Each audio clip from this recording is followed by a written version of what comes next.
Hey,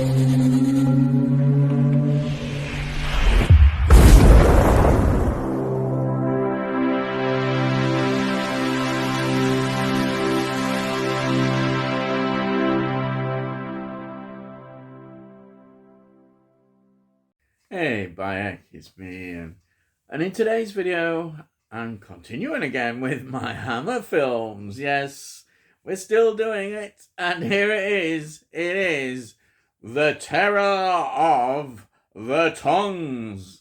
I love that title. 1961. I'd just like to say thanks again so much to Tony for sending me this one. It's Hammer. What can you say? You can't go wrong with Hammer, and you can't with this. It's got a lot of interesting things about this film. Now, in many ways, it's a direct sequel in terms of themes to The Stranglers of Bombay of 1959, which is a really good Hammer film. So it's interesting because it's another colour one, but it's not in the Gothic theme. Yes, all the success of the Gothic films, Dracula, Strangler, the Mummy. We're in this area again, and it's very good. It really is. I think it is, though not everybody would agree. And in today's perspective,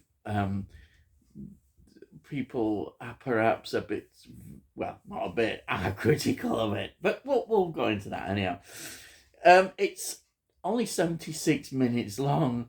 It's not very long at all, and therefore you could just sit down and just totally enjoy it. Really, it just sails along really quickly, this adventure, and it's brilliant for it. It's interesting that Rotten Tomatoes really didn't like this much. They give it 10%.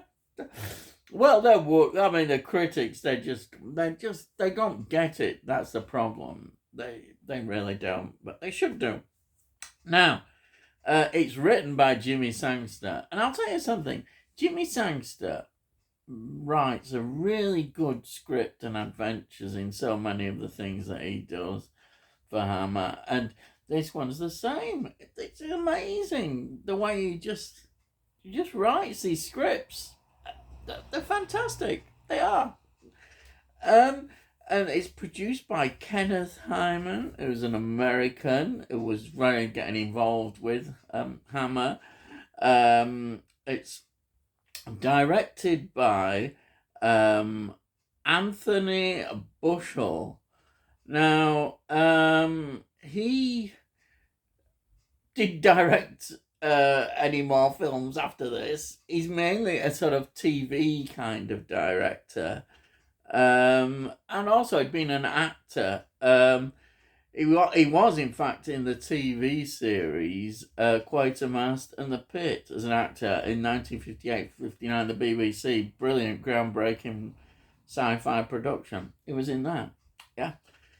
But that's his thing, is that he's very much a TV director. But he does a good job, all right, on this, The colours look good in terms of the way he contrasts the styles.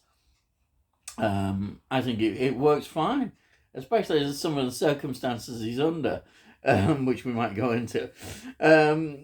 Now, this was filmed very quickly in a couple of months, in April and May 1960, and it got a release in 1961. Now, Hammer, being very clever, saw this as an opportunity with this set, because the set was from a TV pilot called Visa to Canton, which starred Richard Basehart, Voice to the Bottom of the Sea and all that.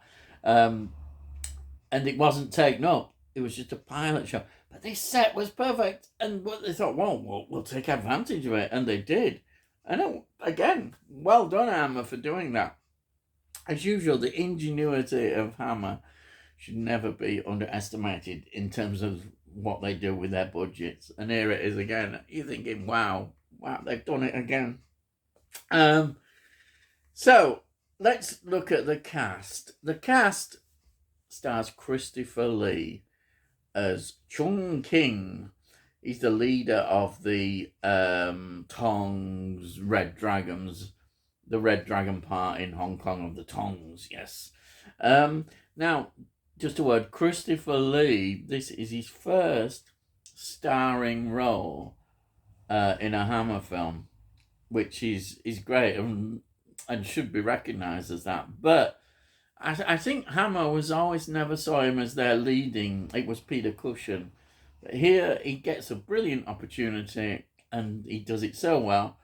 And as we see, you could say that this is almost like a rehearsal for his Fu Manchu movies, which he went on to do later on. Well, not that many years, a few more years, and he was doing the Fu Manchu movies, which was great. I love Christopher Lee in this role, and I just don't take the criticism. You know, people are always criticizing, and yeah, I can see nowadays, yes, we would use Asian actors and but this is the time. This is over time, and yeah, I think the makeup doesn't work on some of these actors, but we'll go into that anyhow. We've got Jeffrey Toone playing the sort of lead hero. It's Captain Jackson Sale. His most notable thing that stands out for me is Doctor Who and the Daleks, 1965, the Peter Cushing Doctor Who film. So we've got a Doctor Who connection. Then we've got, I think she's lovely, Yvonne Moller. She plays the sort of what they describe as the mixed race Lee character, who's like was a sort of slave, and she's got away from that, and she wants to be involved with the captain. So she wants to look after captain. She does, and help out there. This is what it is. She's great. I like her. She was in the Circus of Horror, 1960. The Circus of Horrors I've reviewed before. Great film. Absolutely love that one. And then she was in, I think from a Hammer point of view, she was in The Brides of Dracula in 1960. Was outstanding. She really stood out in that. Yeah, I mean, it's not, none of these are really big roles, but she's in it and she does stand out. You notice it, you think, oh yeah, she stands out. Then we've got Marn Maitland, who's like a beggar, but really he's the underground movement leader against the Tongs. He was in Stranglers of Bombay, 1959. He was in Phantom of the Opera, I love that one, 1962. And also, now you'll love this one, he was in The Reptile, 1965. Hammer film classics. Brilliant, love them. Then we've got, well, a recognisable phrase, Roger Delgado playing Tang. He's like the sidekick to Christopher Lee's character. Of course, he was in The Stranglers of Bombay, who was 1959. He was also in The Mummy Shroud, 1967. But of course, he's the master from Doctor Who. The third Doctor's Moriarty, if you want to call it that.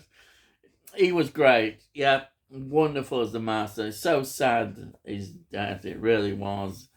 It cut short such a great career. But yeah, there he is. Then we've got Charles Lloyd Pack, who plays Dr. Fu Chow, who's like the one going around stabbing people with a needle and doing all nasty things. He was in Quatermass 2. He was in Dracula, 1958. He was in The Revenge of Frankenstein, 1958. And of course, he was in The Reptile. Yeah, we're there again, 1966. And he was in the very last Frankenstein film, Frankenstein and the Monster from Hell, 1974. Brilliant film. I love that one. Then we have Burt Kwok, who's a very recognisable face. He plays Mr. Ming. He was in Goldfinger. He was in The Brides of Fu Manchu, yes, there, 1966. He was in You Only Live Twice, which is possibly one of my favourite Bond films of all time, 1967. He was in all the Pink Panther films as Kato. Yes, that's why he's first. And we've got this. He was in Doctor Who, Season 19, Peter Davison, 4 to Doomsday, 1982. Yes, there we are. We've got that one in. So what's this about?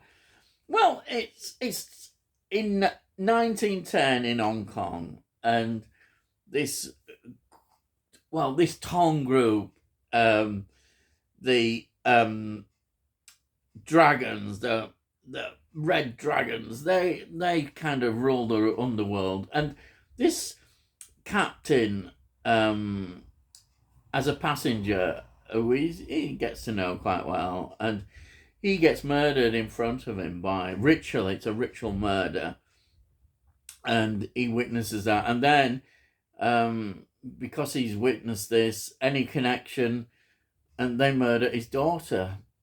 The captain loses his daughter. Again, he then decides, well, he wants to know what has been done about this group. He wants revenge. It's a straight revenge story. And as the film progresses, he's helped. He comes into contact with the underground organisation that are fighting the Tongs. And also he meets the serving girl, the girl that's escaped, who was a slave. And that's how the story unfolds. And it just goes along at such a wonderful, brilliant amateur rate of entertainment. Yes, the makeup, are we back here again, does look dodgy in some places. It doesn't look always the best. But I don't mind. I can get over that. I'm watching the film. I'm just enjoying the film. And it's brilliantly put forward.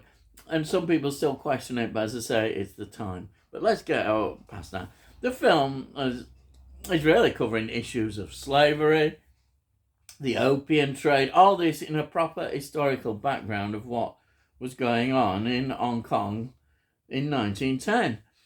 And you can't really fault this story because it just, it's got drama to it, tension.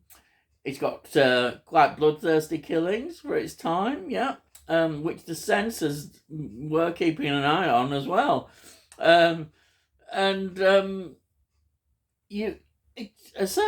It's 76 minutes long, and it just goes like that, and great. It's enjoyable, and I love it. And yes, that's it. I can't say much more than you will enjoy. If you like Hammer films, just enjoy it, and that's it. You can enjoy it. It's real entertainment. It's not pretending to be anything else but what it is, which is entertaining, and it tells a story. And once again, Jimmy Sangster does a brilliant job of doing that. Anyhow, here it is. Yeah, look at that cover, fantastic. Indicator again released this. And then these specials are really good. Well worth looking. Yeah, there's the disc. The special extras are just amazing. The interviews, usual. Indicator do a great job. And I really do love this. And I say, thanks Tony again. Yeah. And there's a lot more to come yet still. I've been able to keep this series going of Hammer films. Yes, we're still going. There's more to come. But yeah, thank you again. It's a real gem. That is an absolute gem. Loved it. I really did. And that's it. So if you're if you're new to the channel and haven't subscribed, please subscribe, because then we'll let you know when I put out these videos. And also, if you like this video, please give it a like, and then it helps with algorithms so other people might enjoy it and, pick it up, or perhaps they won't. Back. But it all costs no, so you can't say fairer than that, can you, nowadays? It costs no. And if you've got any comments, please put those comments down. I really do love to read your comments. It's just great. I love it. Thank you so much for commenting. Yeah. And, well, that's it. All I gotta say is, I'll see thee again.